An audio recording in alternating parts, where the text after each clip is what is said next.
my problem is I'm either all in or I'm all out. And yeah, when I was training, what you're talking about, my triple bypass, I was actually training for an Ironman triathlon at the time. I've done 3 of them and 9 half Ironmans, and I didn't pick it up till I was 40, I think is when I first started picking up triathlons. So yeah, it started with, I felt like out of shape.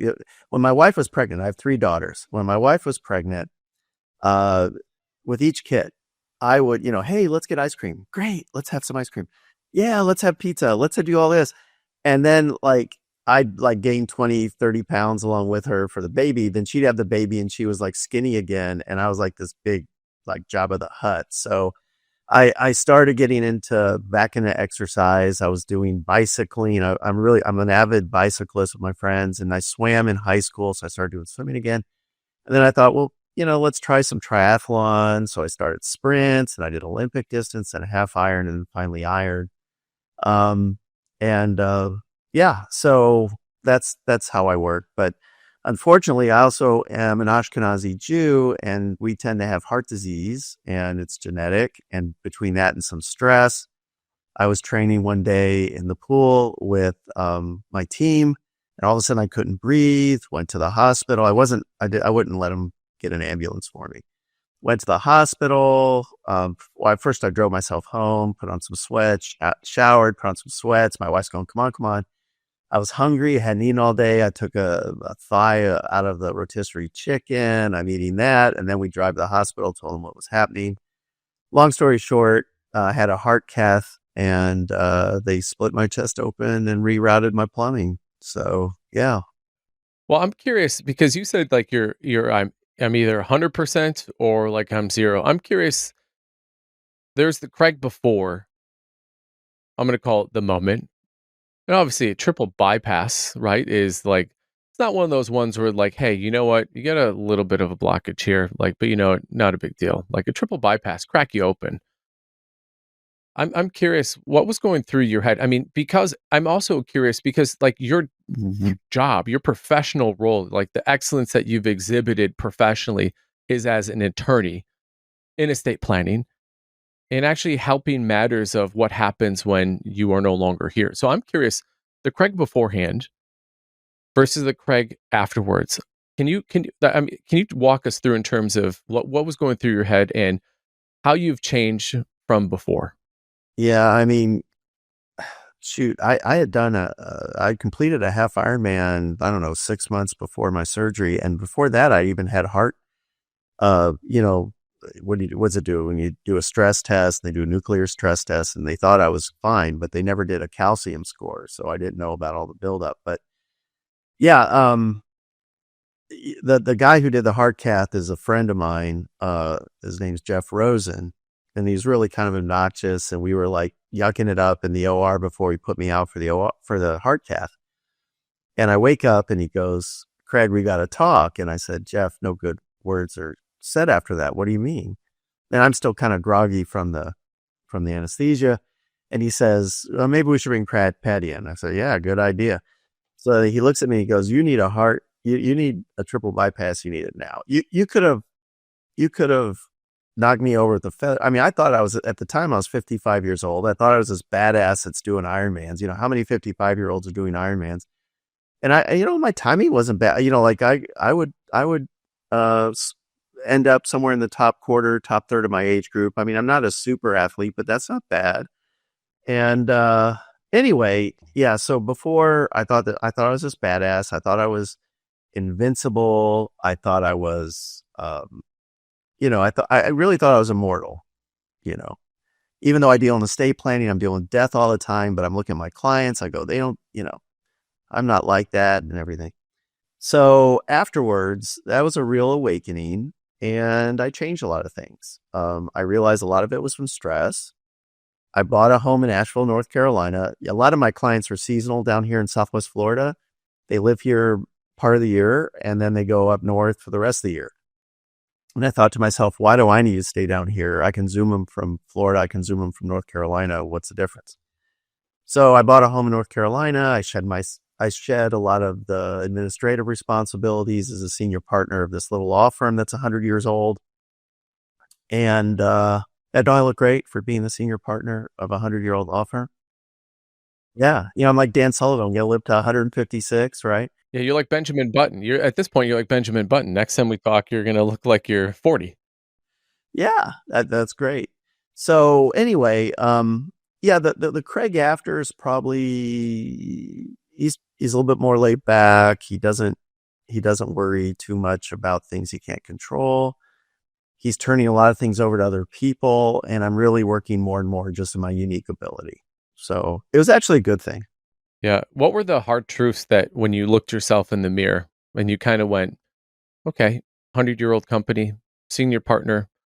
I mean, you're winning at pretty much everything, right? I mean, you have one of the most successful advisor coaching companies in the country, right? You've written books and you've created trust companies, sold trust companies. I mean, these are some like badass like things. What were the hard truths that made you feel a little uncomfortable post surgery? Just coming into grips with my mortality, I think was the worst part of it. And yeah, and also realizing that I probably bit off too much on certain areas and that I really need to work only my unique ability. So yeah, I mean that those were the hard truths, but almost everything that I've gone through in my life, from when my parents had no money and I had to put myself through college and law school to this heart surgery to other setbacks that I've had, all of them were blessings. All of them taught me lessons and all of them made me a better person. So, and it gives me good stories to tell in podcast episodes like this. So, it's great stuff. I wouldn't change a thing. Everything's great. I have three daughters. One's 30 years old.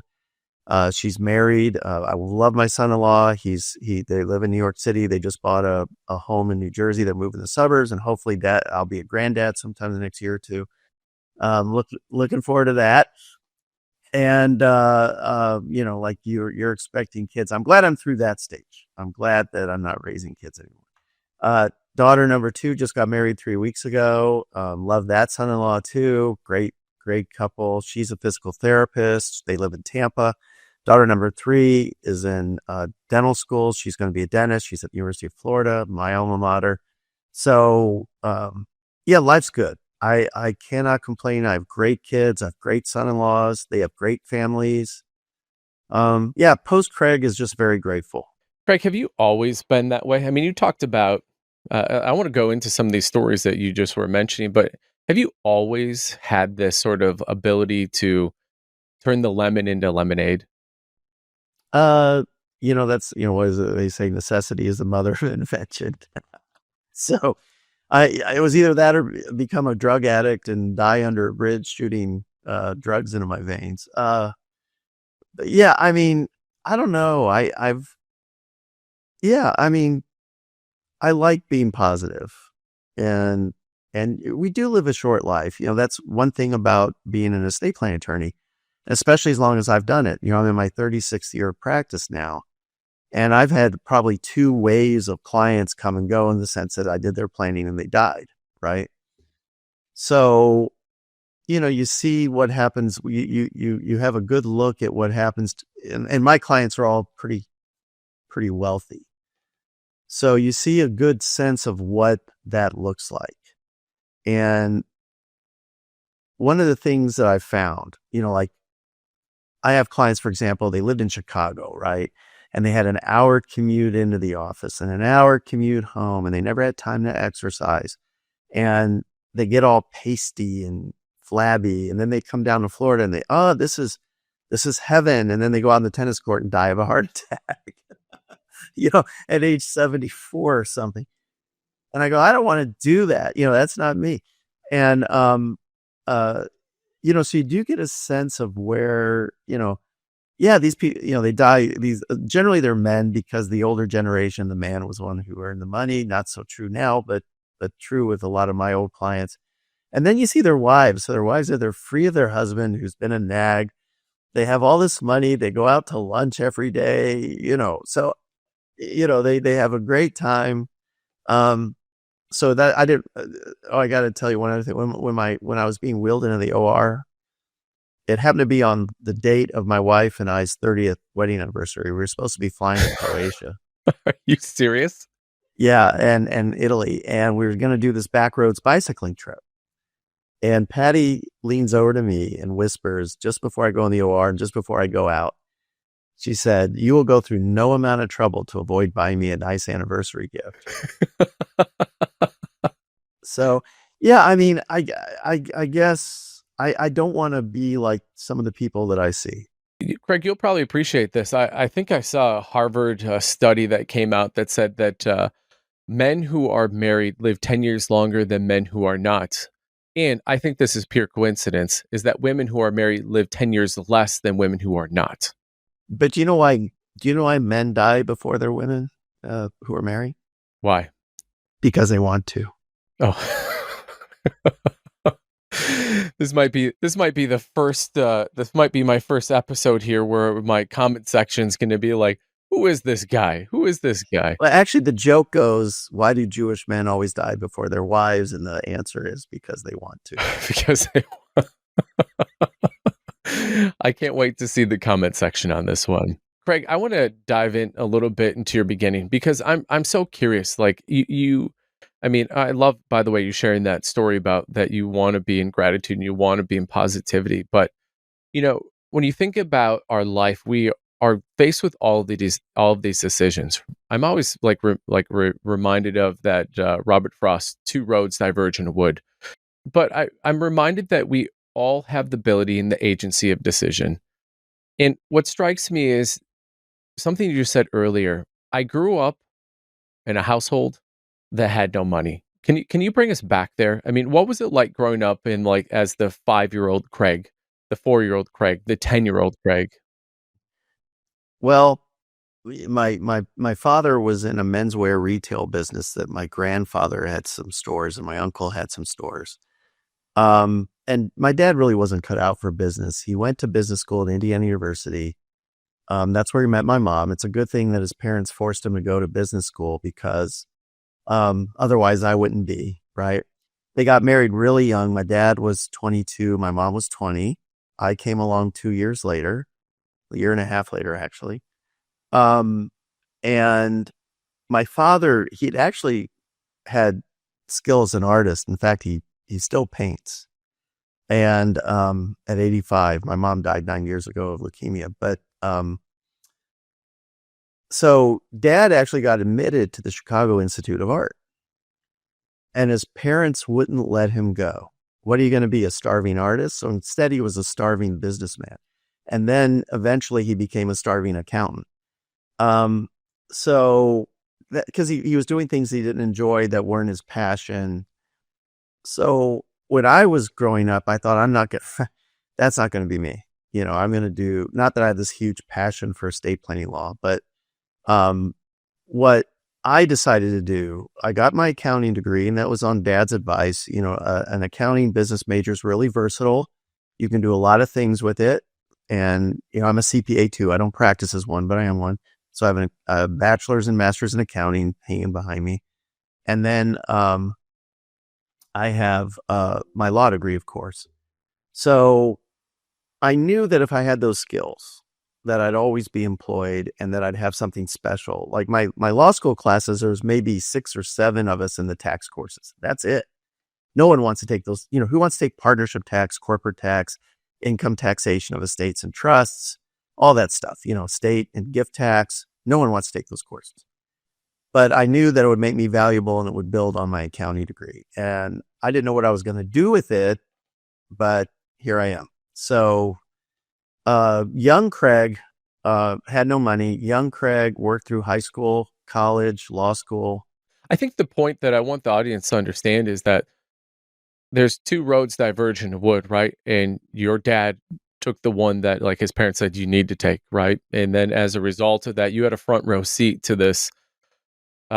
It's almost like this artwork in motion, right? And then you had 2 roads diverge in the wood. And I'm curious, so you see that starving artist, starving accountant, starving business person as a dad, and all of a sudden you're like, well, I need to go pay for college, and now you're going doing it. So how'd you do that? How'd you make it through like high school and college? Well, ingeniously, really, this is where my entrepreneurship started. So anyway, mom and dad dropped me off on the steps of the dorm at University of Florida in Gainesville, and I wouldn't let them help bring my stuff in the room. I didn't want mommy and daddy to help me. I was 18 years old. I'd been working since I was 14, 15, So anyway, got jobs, and, dad shook my hand and said, "Son, will you be all right?" And I said, "Yeah, I'll be fine." And I didn't.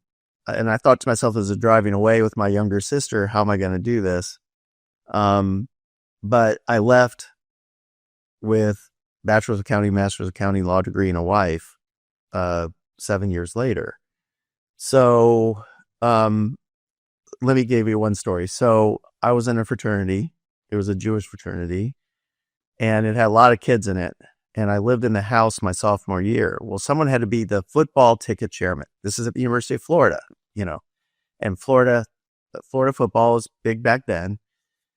And everybody had a coupon, your season ticket coupon. So you gave it all to the ticket chairman, and I would go down to the ticket office on Mondays, drop them off, and then they give me the block on Wednesdays. And then I'd pass them out Thursday, Friday before the Saturday game. Well, here's a few things I learned. Number one, that if I bribed the women at the ticket center, like I'd bring them coffee and donuts, that we got better seats every week. So I used to bring them coffee and donuts, and they loved that. They knew when I was coming. And the other thing that I knew is if I invited a sorority to sit with us, first of all, the guys loved it. All these girls are sitting with us. The second thing is half the girls wouldn't show up because, they were shopping or doing something else. So they wouldn't go to the game. So as a ticket chairman, I had all the extra tickets. I could sell them. All right. Now, here's the thing. Back then, you couldn't scalp. You couldn't scalp because, you get arrested by undercover policemen. So here's what I did with the extra tickets that I had. I would first give some to the chefs in our fraternity, and extra ones to the janitors and, the cleanup guys, because the janitor, they'd watch over my room when I wasn't there. So you make sure no one broke in and stole the tickets. The chef would give me keys so that I was like the guy who could get to the ice cream and the parties and when we all had the munchies, and why you get munchies, I won't talk about that, but we get munchies, and I'd break into the kitchen for everybody, and I had the keys because I used to give the chefs tickets. The other thing I did is rather than go out on the street and hold up the tickets and be maybe arrested for scalping, there was a bagel store on University Avenue, not too far from the stadium. And all the alumni in my fraternity knew that if you needed tickets, go to the bagel shop before the game, because I'd be sitting there reading a newspaper, having a coffee and a bagel, and then you could sit down and negotiate with me about the tickets. I made thousands of dollars. Wow. Yeah, when I was ticket chairman. Now so that's one of my stories, how I made it through college and law school. Now I only did that for a couple years, but I did all sorts of stuff like that to entrepreneurially make it through college. Did you actually know that you were being entrepreneurial? And like, did the tickets lead to the fact of like, whoa, hey, this is a unique, like a super simple opportunity. I'm making a ton of money. I mean, what led first? Like, what was the chicken and the egg? And at what point did you go, if it looks like a duck, sounds like a duck, it's probably a duck. Like, I'm an entrepreneur. Well, the prior ticket chairman told me that that's one of the benefits of the job. Now, the detriment to it was in the spring semester, you had to be the social service chairman. So I was the guy that had to get everybody to give blood and stuff like that. So that was the bad side of that job. But as far as understanding if you're an entrepreneur, I was too young. I didn't know yet. I just knew that there's different, like I would do projects for my accounting professors, then for my law school professors, I become TAs. I get paid for that. I worked at Publix. I worked my way up to the assistant deli manager before I left law school. So yeah, I mean, just you just do what you have to do, and that's what I did. Do you think that that's what differentiates an entrepreneur from someone else, like, how would you define what an entrepreneur is, and what's the key makeup? Like the one, two, three, four things that you go, hey, when I think about my own journey and reflect upon it, like I had friends that could have been chairperson of the tickets. I had like friends who could have done the thing to do what they needed to survive. Like, how would you define that, and what are those attributes? Well, like I said, necessity, I think, is one. Okay. Because, if everything's being paid for you, I was jealous of my fraternity brothers who had brand new cars and everything was paid for and all that. But a lot of them became zeros in life afterwards. So necessity is one. I think the other part of it is ambition.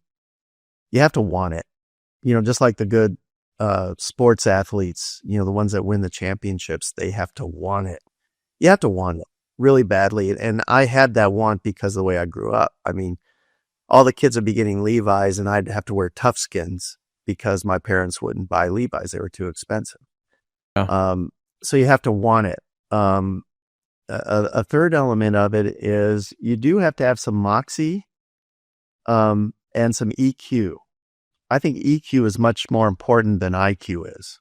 Yeah, talk to me. Say more about that, because I think that's super interesting, especially in I think the avenue of that AI is coming down, and like, great, you can be high IQ, but AI might be coming for that. So talk to me a little bit about why you think EQ is more important than IQ. Well, Ben, let me ask you this question. How many really smart people do you know that really don't do well? Do you know some? Yes. Yeah, I do too. In law school, they used to say this. They used to say that the straight A students work for the B students when they get out. And that's true. Yeah, I think EQ, your ability to relate to people, and that's going back to your question about will AI take over and all this stuff. I don't think so. AI is another tool, just like Excel is and Word is, and this whatever this Zencast is that we're using. These are all tools, and so is AI. But I think the really successful people are the ones that know how to relate to people, that know how to watch people and say, this is what they want, this is what they need, and then create value. And, entrepreneurs create value for other people. And this goes to my religion as well. Your soul is here, in my opinion, and what I've been taught, your soul is here not to say, well, what do I get out of life? It's what does God want out of me? What does God want me to do? And that might be another reason why I'm so positive, is because God doesn't want me to be sulking around and, feeling sorry for myself. I mean, that's not what my soul is here on the journey for. My soul is here to bring light to other people and to help other people. And I think the more you do that, everybody says the more you give, the more you receive. And I think people who have high EQ really live by that and realize that. They may realize that expressly or they may realize that intuitively, but they realize it. But let me tell you about the C student in law school. Okay. I'll just call him Mike. I don't want to embarrass him. Okay. But everybody will know who knows me in law school. So Mike, and he married his longtime sweetheart, Mindy, that he knew in law school. I married my longtime, Patty didn't go to law school, but she was at University of Florida with me. So, all those couples. Anyway, Mike, he was a C student in law school. He might disagree with me. He didn't try all that hard. He had a lot of fun. He was a good guy, great guy. So he gets out and he becomes the go-to guy in Atlanta for liquor licenses. So if you want to sell your liquor license, want to buy a liquor license, if you need it for your company or your restaurant, or you, let's say you're one of your bartenders gets busted selling to an 18, an underage drinker, and you have some kind of fine. So this is the guy, that's his law firm. His law firm is the firm that deals with those issues. And he's well known in Atlanta for this. And one of my classmates said, you got to go to his office. Craig, you got to go to his office. Why? I'm not going to tell you, you just got to go. Okay, I'll go. So anyway, he made a fortune, and a lot of what he does is clerical. He doesn't even have to do much. Everything is clerical. It's done by paralegals and associate attorneys. And anyway, you get off the elevator and you go to his office. You get off the elevator, and what's in his lobby? A fully stacked bar. with all the premium alcohol. I mean, if it's a really good bottle, it's there with a bartender. What would you like In his lobby. in his law firm's lobby? Yeah. And he's probably I would say he's probably one of the most successful ones in our whole class that graduated together in 1989 from law school. And he was a C student. But you see, Mike has EQ. Is EQ learned? Oh no, you know that. Yeah. What do you think? I mean, come on, Ben. You have a lot of EQ. Yeah, I think When I see you interacting with your students at Coach, yeah, I mean, what do you think? Do you tell me you have EQ. Where's it come from? Is it innate or is it learned? I think that everyone has all of these things that are like buried within you. And I think that what ends up happening is that your history is like a sculptor and that some of it gets chipped away. I'm listening to you. I'd be really curious to hear Mike's backstory in terms of like how he grew up. And I think that just like that two roads diverge in wood, I think there's a certain point in your childhood where in terms of for to be seen, heard, and understood, like you it's like athleticism, right? Like there's a certain point where you have to pick your sport. And so I think that there's a level of as you said, necessity, uh yeah, I think comes into it. But I think you have it. I think a lot of it is also I think exhibited environmentally by your parents. And I'm actually really curious from your parents. Did they, I mean, your dad was an artist, right? I mean, you think artistry comes from like emotion and My parents, unfortunately, were narcissists. Well, my dad's still alive, but limited by they view the world only through their lens. mm, And that's another thing I knew I wanted to change. Um, and I love my parents. My mom's been gone. Love my parents. But, my dad had a really tough upbringing, and his dad was kind of a very mean and strict person and did a lot of bad things. So my dad had some difficulties growing up, and that bled into his childhood and adulthood. And yeah, so when you're raised by narcissists, you end up having to read people. mm, Okay. You have to read people because that's when you're a young kid and you're defenseless and whatever. And, you want this attention or you need something. You need to learn how to read people really well to get what you need and want. So that was kind of my childhood. yeah. I mean, but I think that sort of brings into this idea of like the necessity. You had to not. You didn't read. Are they smart?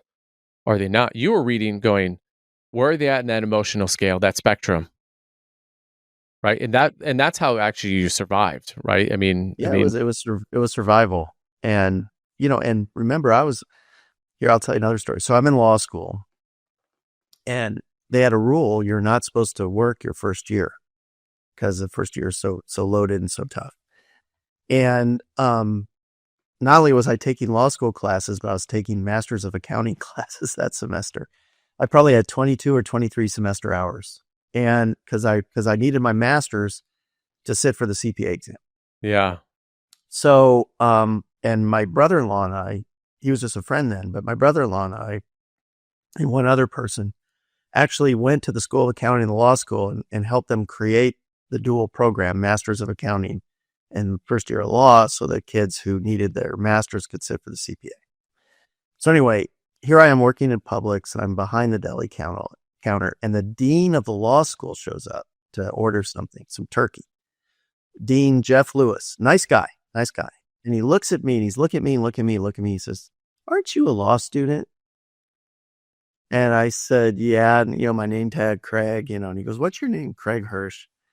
So the next day I get a call that I need to go down to the dean's office.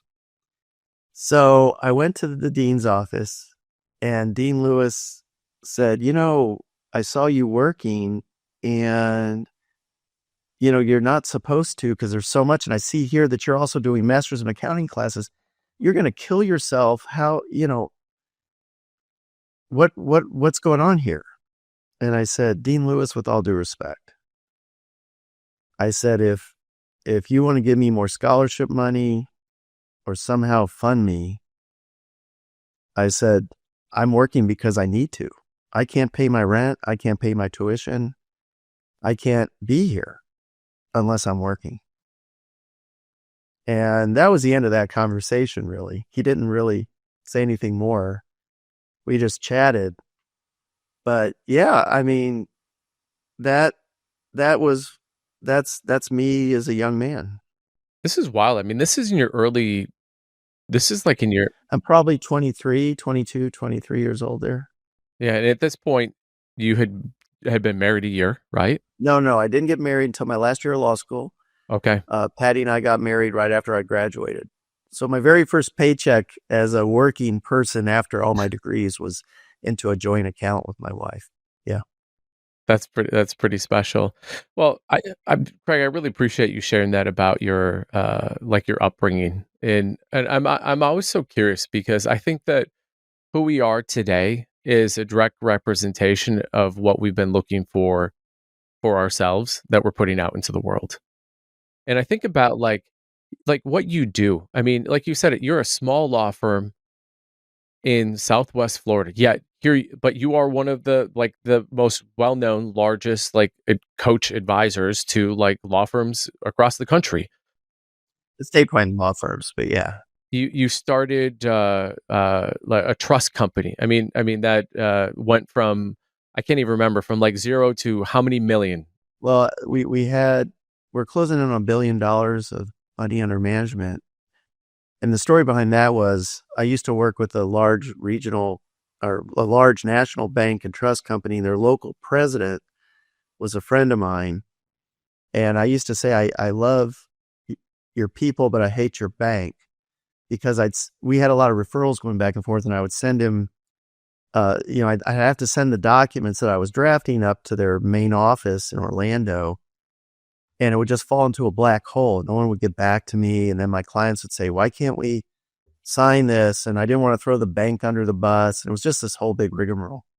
So I went to the president and we were having lunch one day. I said, we should start our own trust company. And he said, and I'm like 37, I think at this point, 36 or 37. And he said, I have golden handcuffs, no can do, all this stuff. Well, fast forward a year, politics inside his company and everything, he gets fired.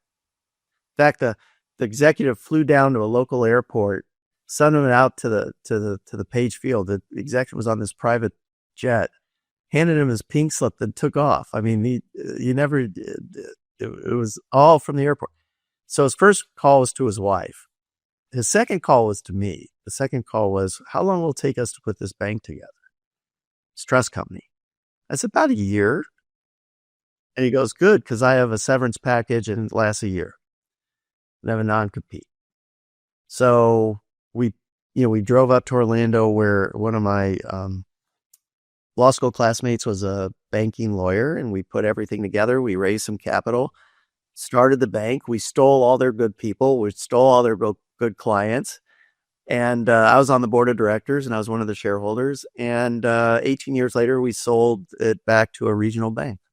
So, yeah, that's the story behind that. Wow. I mean, this goes back to what we started off is like you're a man of like I'm in or I'm not.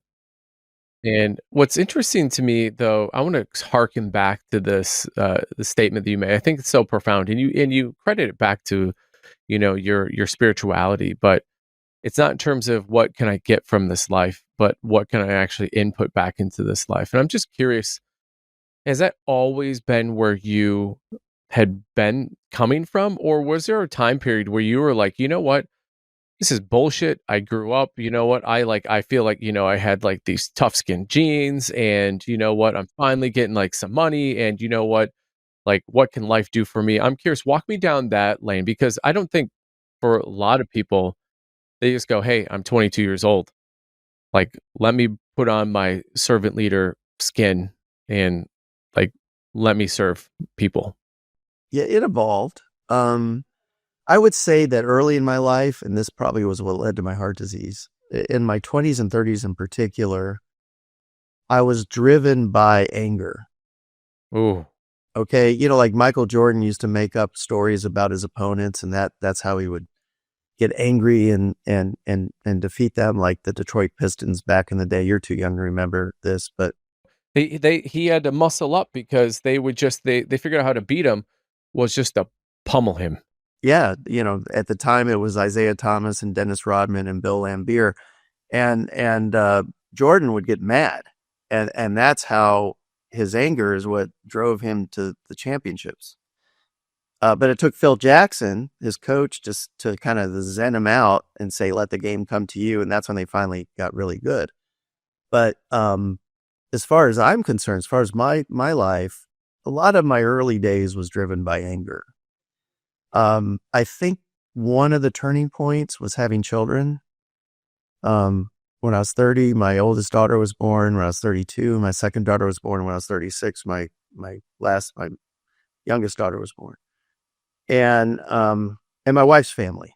My wife's family is very loving. They come from Brooklyn.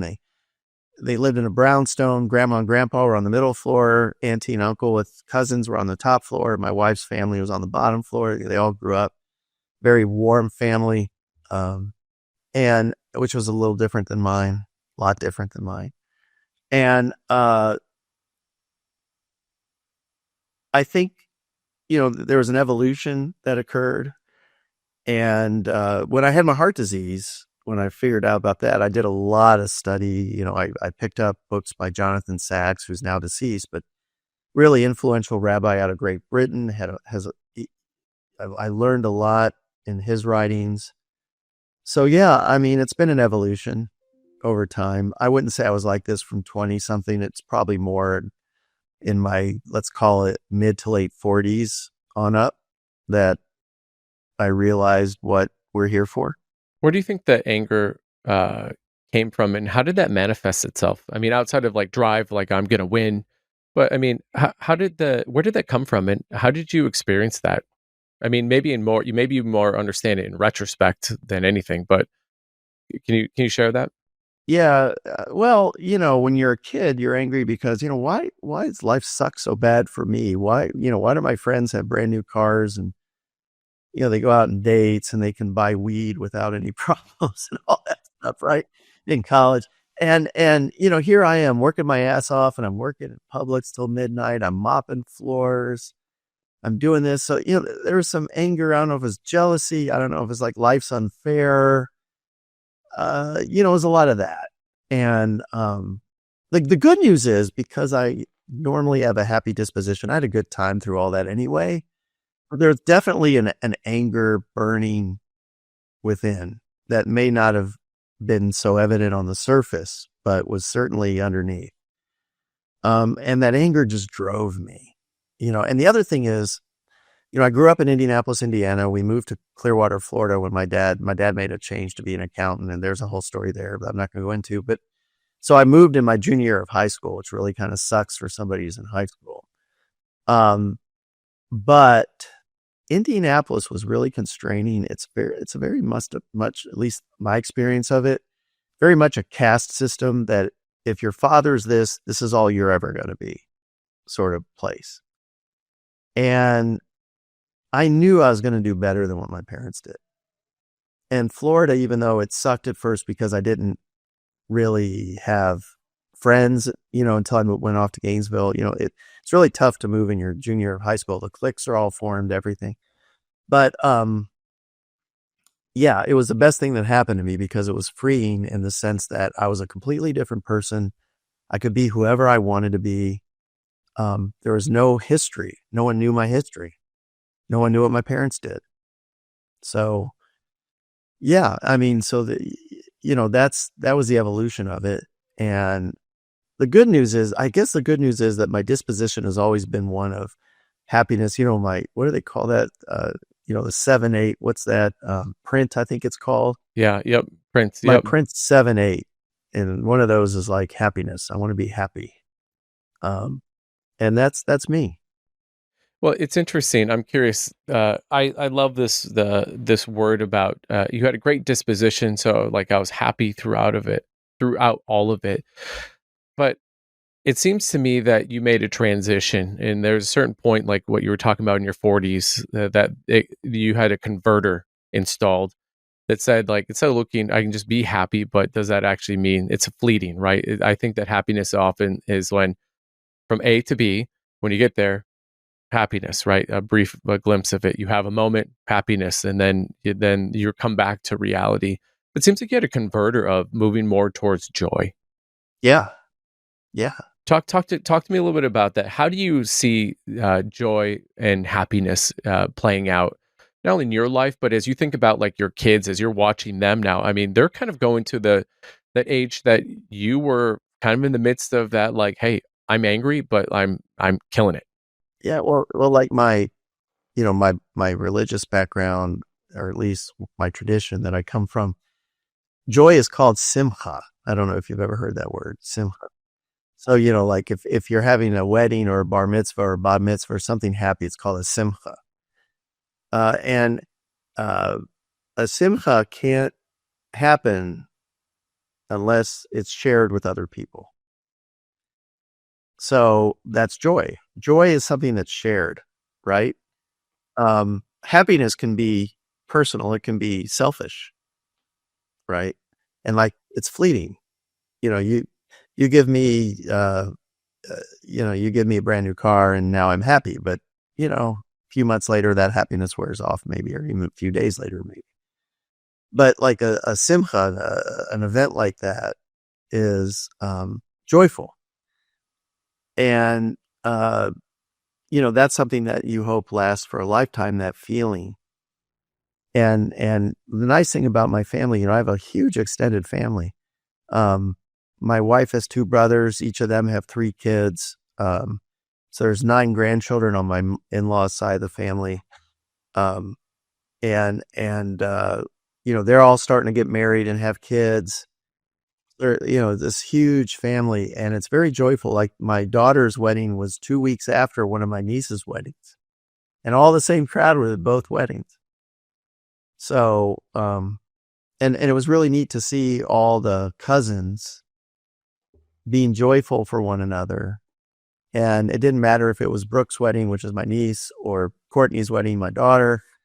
Everybody was happy. Everybody was into it. And yeah, I mean, that's what I try to achieve. And I'm not always successful. Certainly, I have my down times. But that's the goal. That's pretty incredible. That's beautiful. I'd never heard that before, and it's that joy is in essence, if I was to put it out, it's happiness that is shared with others. It's communal. It has to be communal. That's the difference between joy and happiness. And that's why, by the way, it's important to attend weddings. It's important to attend big events, bar mitzvahs, graduations, what have you. The other thing, my wife and I have a rule, is actually my Patty's rule before mine, that when you're at an event that has a band or a DJ or something, dance. Don't sit there in your chair. Don't sit there and just watch people. You have to participate in the festivities and the joyfulness of it, because if everybody's just sitting there, it's not as joyful. So we have a rule that when we're at a joyful event that has a band or DJ and there's dancing, we're going to dance the whole night. And we do. I suck at dancing. I'm a stupid dancer. But we get up and we do it. And it's nice. And our whole extended family feels that way and does that. I agree. I love that idea of going to these events, right? That hit these milestones.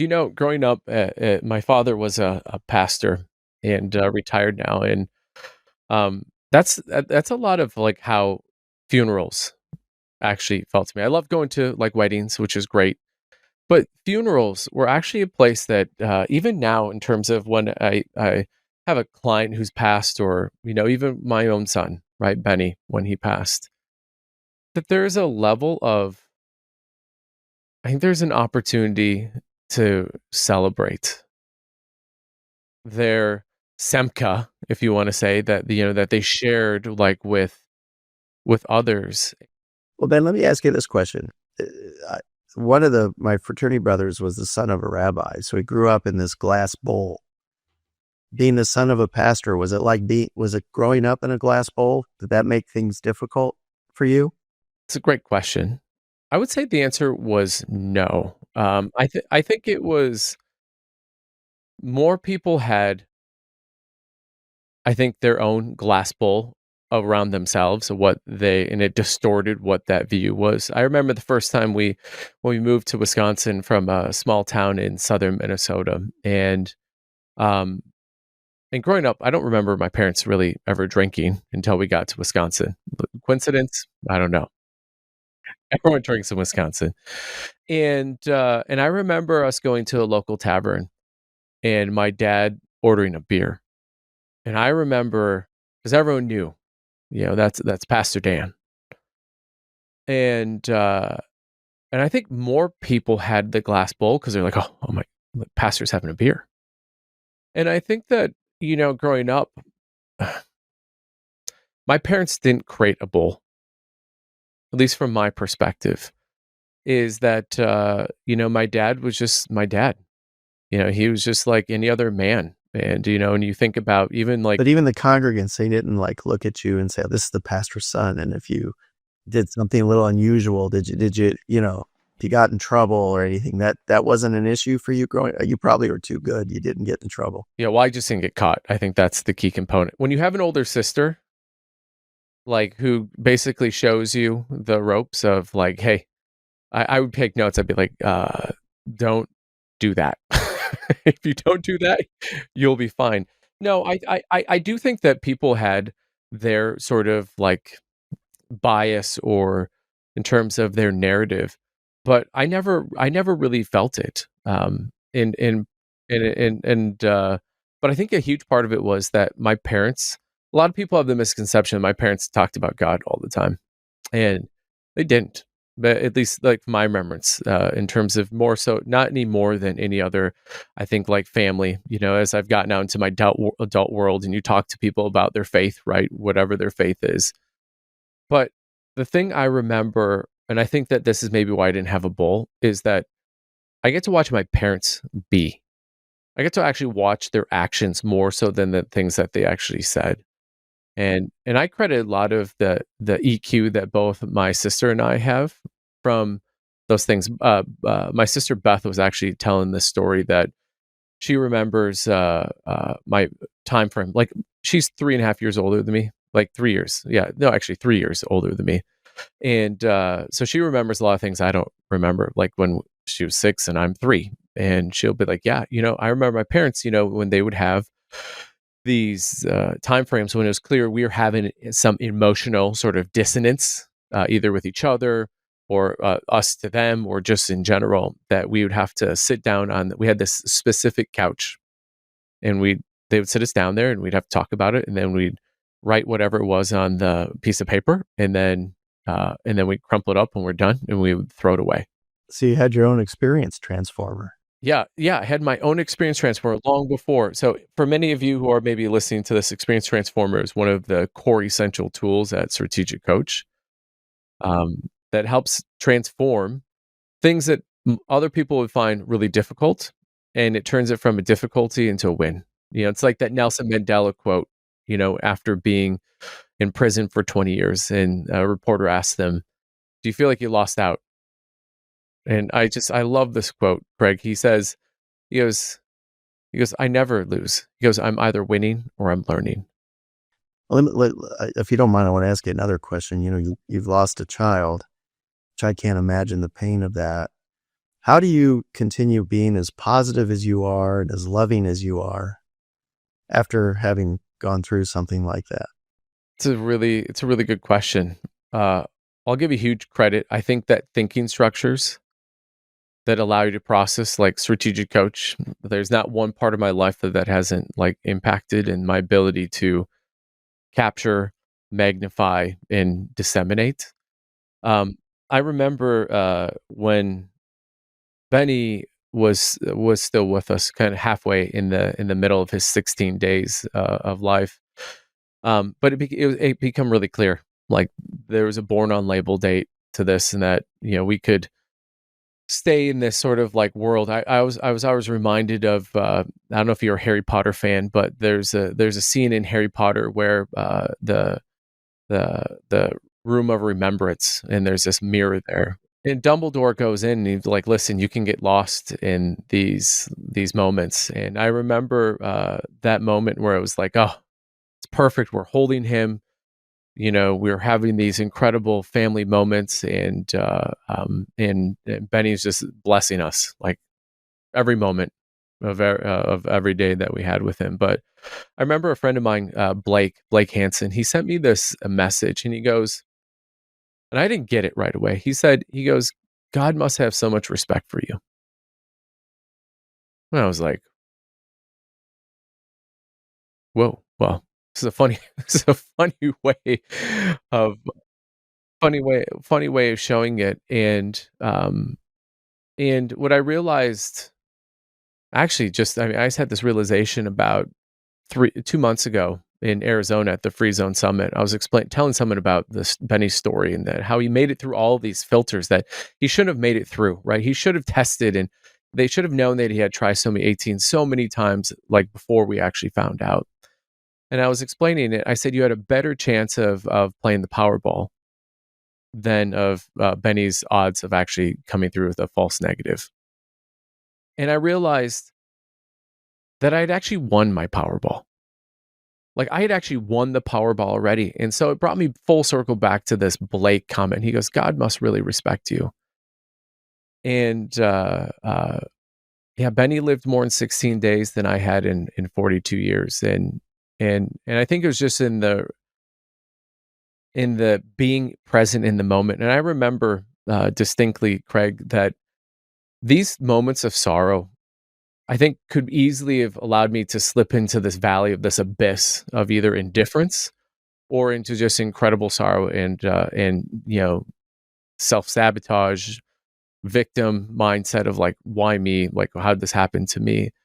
But what I realized, that Benny's gift was that he stretched my paradigm of emotion, and that the extent of the sorrow that I feel is just a direct reflection of the opposite mirror, and that there's this equal and opposite reaction. And I think that that has allowed me that. So when I'm in this sorrow, I feel so incredibly blessed and grateful that I'm experiencing that, because I know that the only way I'm experiencing this level of sorrow is because I have on the other side this level of love. And you can't experience that level of love without a corresponding level of sorrow. Yeah, Benny, I got to learn a new term today. Benny was Semka for our family. He was absolute joy. And but I think that's the thing that we have as entrepreneurs. I think it's so distinct. It's so unique, isn't it, Craig? The fact that I'm listening to your upbringing, right? There's a certain point, and you see it, by the way, today, right? You see it in, again, whether you're red, white, or blue, right? You see this world of like people of like where they have this agency, they have this decision to make, and these two roads diverge in a wood. And I'm really curious, how is it that us as entrepreneurs were able to make that assimilation to choose the road less traveled, in my mind, of that life doesn't happen to us, it happens for us. Why do you think that is? Like, why do you, when you look at the world as it is today, you turn the news on. I mean, are you asking me why? I mean, specifically, why entrepreneurs do what? Yeah, I think why are entrepreneurs more resilient, and why do we have, I feel like we have, when you go to the optometrist, they're like A or B, one or two. And I feel like as an entrepreneur, we have like another lens that's sort of like good, better, best. I mean, for the most part, I don't know if you agree with this, but I think at least most entrepreneurs I know, and maybe this applies to me as well, is that we're nonconformists. Um, it's funny because my whole career is fighting the tax code, trying to, so, there are these rules that, by the way, that really have no rhyme or reason to them, that are all political, that are man-made, and there's really no logic to them. So that there's a game, and I'm really well cut out for this. And the game is, how do you skirt by the rules? How do you get by? You don't want to do anything illegal. You don't want to have your license pulled or end up in jail or any. I once had when I was a young lawyer, a crafty old lawyer that I worked for said, he said, Craig, he goes, if it's ever a choice between you or your client going to jail, make sure it's your client. So you don't want to do anything illegal, right? But how do you manipulate the rules? How do you manipulate the facts? How do you do what you need to do to win? So I think there's a couple, if you think about it, there's a few commonalities with entrepreneurs. One, we're nonconformist. Two, we don't want to play by anybody else's rules. And three, we want to win. And I think when those are the three things, you're going to take the road less traveled, because you're always going to have obstacles, right? You're always going to have naysayers. You're always going to have people who tell you can't do this. And I don't know, for you, if someone tells me I can't do it, that's almost fuel for me to do it. That's the green light. Finally, Patty and I went to our Croatia trip 5 years after my surgery. So I'm 60 years old and we're swimming in the Adriatic Sea. We're about to do all this bicycle riding the next day. And there's these young teenagers and 20-something guys jumping off this cliff 30 feet into the Adriatic. And I said, I'm going to go up there and do it. And all my friends, we had 7 other couples on this trip with us. And my wife screaming at me, no, you can't do this. And, some of the guys that I know are egging me on, go do it, go do it. I said, you come up there with me. Hell no, I'm not doing that. So I go up on the cliff. And from up there, it looked like, it's probably about 25, 30 feet, but it might as well have been 90. It looked a long way down. But I said, okay, I'm up here already. I'm barefoot. I don't want to climb on the rocks going back down. So I jumped off and I actually did a flip. I did a forward somersault. I was thinking about doing a double, but I said, I was thinking, you know what, let's just do a single here. And I was able to land feet first in the water. I didn't want to land on my stomach or back. That could have put an end to the trip. There, a lot of hooting and hollering. But that's definitely, nonconformist. I want to win. Not going to do it any other person's way. I'm going to do it my way. And I think that's what an entrepreneur does. If you could go back and talk to your 20-year-old, 21-year-old, 22-year-old self, now knowing what you know now, right? Your spiritual journey, your entrepreneurial journey, and some of these core tenets that you have found through life's MBA of hard knocks, what would you tell yourself? And not only that, but what do you feel like would land with this audience of like entrepreneurs, high achievers, growth-minded individuals? It would be, that's a great question. And would probably be very similar to the advice that Phil Jackson gave Michael Jordan when he was trying too hard. And that's calm down, let the game come to you. If someone had told me, look, Craig, if you had showed me what my life was going to look like today when I was in school, earning $2.65 an hour mopping floors in Publix, not knowing how I was going to make any money. If you had showed me my life now, you gave me a little glimpse. Here's what your life looks like at 61. First of all, I wouldn't have believed you. You published 8 books. You speak nationally. You have these clients. You own this building. You have 2 homes, one on the Gulf of Mexico in Fort Myers, Florida, the other one in Asheville, North Carolina, in the mountains. If you had told me all that, I wouldn't have believed you.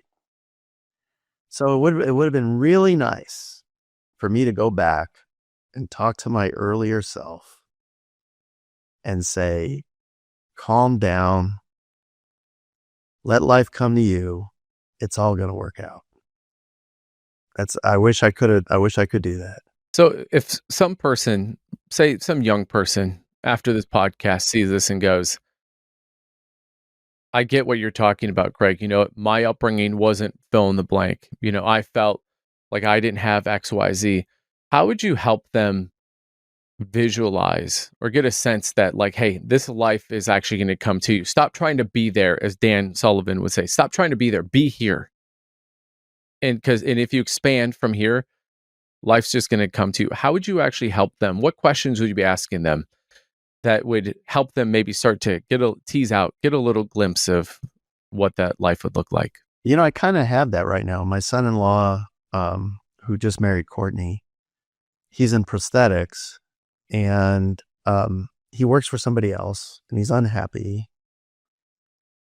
And I said, you're not going to be happy unless you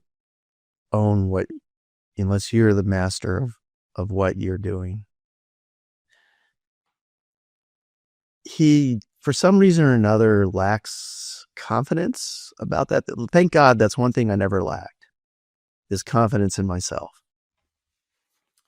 So the first thing I'd talk to a young person about is, what can we do to make sure you're confident about your future? What is it that will give you the feeling that even if everything goes to pot, you'll still be okay? Okay. So I think that's the foundation, is confidence. Dan Sullivan says all the time, and Strategic Coach is really good with this, and that's why I always like to promote the Strategic Coach program, is, Dan Sullivan says you have to protect your confidence if you're an entrepreneur. So I think that's number one. Excuse me. Number two is, okay, it's that R factor question. If we're sitting here 3 years from today, looking back, what has to happen to make you feel good about your progress? Excellent question. The Dan Sullivan question, the R factor question is okay, let's envision what you need. And then, of course, the DOS conversation, dangers, obstacles, opportunities, and strengths. I think that's an excellent thing to talk to young people about, to get them focused on what their future looks like, what their bigger future looks like. And boy, I kind of envy people, even you, Ben. I mean, how old are you? 40? What are you? 40? 42. What? I'll be 43 in June. Okay. You're 42 years old. I mean, you got your whole freaking career ahead of you still. I'm a little envious. I wish I had what you have, at that age. I didn't start coach till I was 40. So yeah, I mean, if you can get a handle on those things, then your whole future's in front of you, and there's nothing that can get in your way. Go for it. I'm curious, Craig, as you're thinking about this imagery, you're talking about Semke, right? Like in terms of communal joy, right? It's going out this way. Do you feel like that is almost what needs to happen? Creating a siphon effect of that it's allowing the life to come to you, versus like selfishly, like, I'm conquering that mountain. Like, I don't care. I'm conquering that mountain. I'm curious. Well, I think you need to, first of all, I think there's a problem and disconnect with, electronics and social media and all this stuff that actually pulls us away. You had alluded earlier to red, white, blue, people pulling away from one another.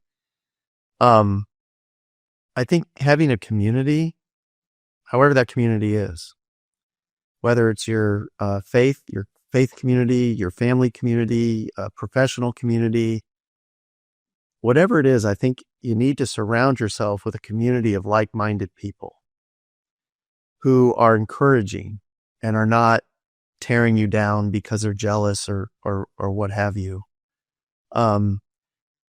So yeah, I think a major element of that is having a community, so you can have the simchas, so you can have the joyfulness, and when you truly root on somebody who's with you in that community, that's one of the purposes of your soul. You're there to help others, and doesn't that feel good? Feels so damn good. Feels so good. You do that. You're coaching and coach here, strategic coach, and you're you have a whole class in front of you, and you're helping them feel good about themselves and look forward to their bigger future. I mean, what a great position to be in. That's fantastic. Yeah, it really is. It's somewhat addictive because when you start to see, and this is part of my unique ability statement, is that I live to see the sunrise on people's truths emerge. It's one of the reasons why we bought a place in Amelia Island for for our short term rental company, because I love sunrises. Don't get me wrong, love a great sunset, but sunrises, they just the scream of the possibility. Most people in their life, because the sunrise, by the way, is beautiful long before the sun comes up. Right. Start to see the colors, and most people stop there. But it's addictive when you watch someone's sun actually come above the horizon and start to rise. It's just there's nothing like it. There's nothing like it. And it's interesting because this is an energy game. This is actually, Craig, the thing that I think that in 22 years of being as an entrepreneur, uh, that I'm realizing that this whole thing is an energy game. Time, it's a representation of how we allocate our energy. Our activities of what we do is just representation of the exchange of what we're doing for energy, right? And energy we put out, the energy we receive. This is all just an energy game. But as I'm listening to our stories, they create this level of a trajectory of our energy, our distribution of energy, or maybe conversion of energy. Our community is this converter or magnifier, or actually dampener, right, of our energy. But one of the things you talked about, I think, is so interesting. Is this word confidence. I've been really geeking out, and I think I've maybe mentioned this on one of my other podcasts on this word confidence. My sister, who graduated with honors in English, gave me a love of finding the genesis of words. I find them beautiful. These sunrises, right? And the genesis of the word confidence comes from the Latin. So con means with, right? We see con in a lot of different languages. But what fascinated me was the second half of the word, which was fidere, Fidere. And because when we often think about confidence, we think of it, it's like this ethereal, like, oh, you either have it or you don't, like, oh, or and and it means to with trust. So when you think about this word and people throw the word confidence around, if you just exchange that and say, I am living with trust. My community gives me with trust. How I built my business gives me with trust. How I built my daily system structures in language gives me with trust. It all of a sudden makes this thing that is like, because I mean, in using strategic coach language, right? People being in the gap, this ideal. I think confidence is an ideal. But I feel like when you put it in this context, Craig, I'm curious, when you look at your life and you run it through the filter, right? You're the Craig GPT of like, hey, I'm bringing it here. When you think about how you got there and you had this confidence, I'm curious if you change that around and say with trust, how does that change the narrative when you think about who you are today and what you have now? Right. You bring up a really interesting point with trust. And then I think the corollary or the next question to ask is trust in whom or what. Obviously, you have to have trust in yourself first, right? Then you have to surround yourself with people that you trust. Your spouse, your children, your friends. Because without trust, your business associates, your team members, it goes on and on. Without trust, you can't have confidence, as you point out, which I think is really interesting. But then my next question goes to, well, who does that extend to? So yeah, thankfully I have a community around me, a coach, my family, my friends. I mean, one of my friends, his mother and my mother were born a year apart. They grew up together. Then he and I are born 6 months apart. We grew up together. He lives in Highland Park, Illinois, and I see him frequently. Like when we go to coach, I'll in Chicago, I'll visit with him. And if it's if it's nice out, we're both into cycling. He's a much better cyclist than I am. He's really fast. But yeah, we've cycled together. I mean, it's just, I have all these people in my life who just mean the world to me and have fostered the confidence that I've needed to succeed. So yeah, I think it's a wonderful play on the root of the words. Thank you for sharing that. Well, you're welcome. It's just been fascinating to me because I will tell you that there are times I felt like, oh, I don't have this thing called confidence. But what I realized when you just change it around, it allows you to reverse engineer because then you can ask the question, to whom don't I trust? To what don't I trust? Right? Is it a system? Is it a structure? And all of a sudden, it's created this evergreen flywheel of perpetual confidence. Yeah. If you don't have confidence in somebody, they shouldn't really be in your life. Yeah. Amen. Because that's just a confidence killer, not only for them, but for you. So neat stuff. Yeah, Craig. Well, I think in that vein, when we talk about confidence and when with trust, you have provided clients, advisors, so many people, so many other entrepreneurs, business owners, like a lot of confideri. And so I'm curious, I'd love to know, and I think our audience would love to know, they're listening to you and they're going, hey, where can I get more of Craig? Right? If you're an attorney and you're going, hey, this guy who just, maybe kind of represents me. This is a small sort of law firm who is doing big things like David Goliath, right? Like you're a David in the world of, you're not like this huge, big five law firm, right? But yet you're doing big five law firm impact. So where can they find you? What are the programs? What's the Instagram or the social media that they can actually follow you? Thanks. Well, the websites is where I'll direct you to. There is my law firm's website is Sheppard Law Firm, SHEPPARD law firm, all one word.com. My consulting business with attorneys who are in estate planning is 4 Freedom Practice, the number 4, then freedompractice.com. So 4 freedoms you might recognize. The number 4 freedompractice.com. Soon, although I don't know when this podcast episode will air, but I'm writing a book called Perpetual Wealth. Yeah. And you'll see that on Amazon. There's going to be we're redesigning my website, which is craighersch.com, HERSCH, craighersch.com. And there's going to be a / perpetual wealth, which will be where you'll find all the books, podcasts, master classes, and all that on perpetual wealth. That's fantastic. And if someone wants to go, why should I read Perpetual Wealth? What's the compelling offer of like, hey, if you read this, by the end of this, you will what?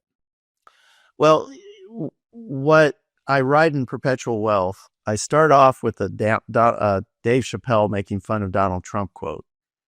And you may remember that Trump said in his, and whether you like Trump or no, I'm not going there. But you may remember in Trump's debate with Hillary Clinton back in that election, Hillary accused him and said, this guy doesn't even pay any taxes. And his response, he didn't try to avoid it. He didn't try to brush it off. What he said was, that just makes me smart. The system is rigged, and I know how to work the system.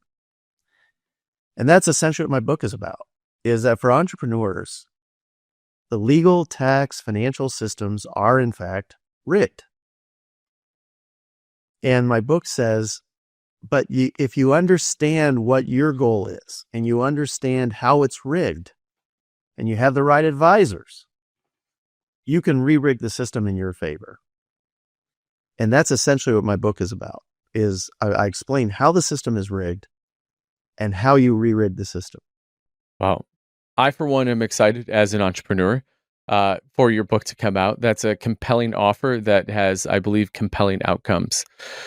Craig, before I sign off here with you, one of the things that I always love to do is give my guests the last word. And what do you want to reverberate to our audience? Well, Ben, thank you for having me on today, and you had a lot of good questions, and thank you for sharing your own experiences. Tremendous. The last word that I would say is relax, have fun, enjoy life. It's short. God, I can't believe I'm freaking 61 years old already. I mean, geez Louise. But what a great ride it's been so far. And hopefully it still has several years to go. So, have fun along the way. Have confidence in yourself. Love the people around you. Embrace them. Enjoy them. Share in the joy with them. And just live life. Just enjoy. Just realize what a blessing it is to be here and to be amongst your friends and family. And that would be my closing words. I love that so much. Craig, thank you so much from the bottom of my heart. And just, I know our audience is going to really love this conversation. And thanks for being on the podcast. Thank you. Thank you for listening. A big thanks to Elation Lab for the production and creative design. Remember to like, subscribe, and follow us on YouTube, Apple Podcasts, and Spotify. Keep listening for more Max Life.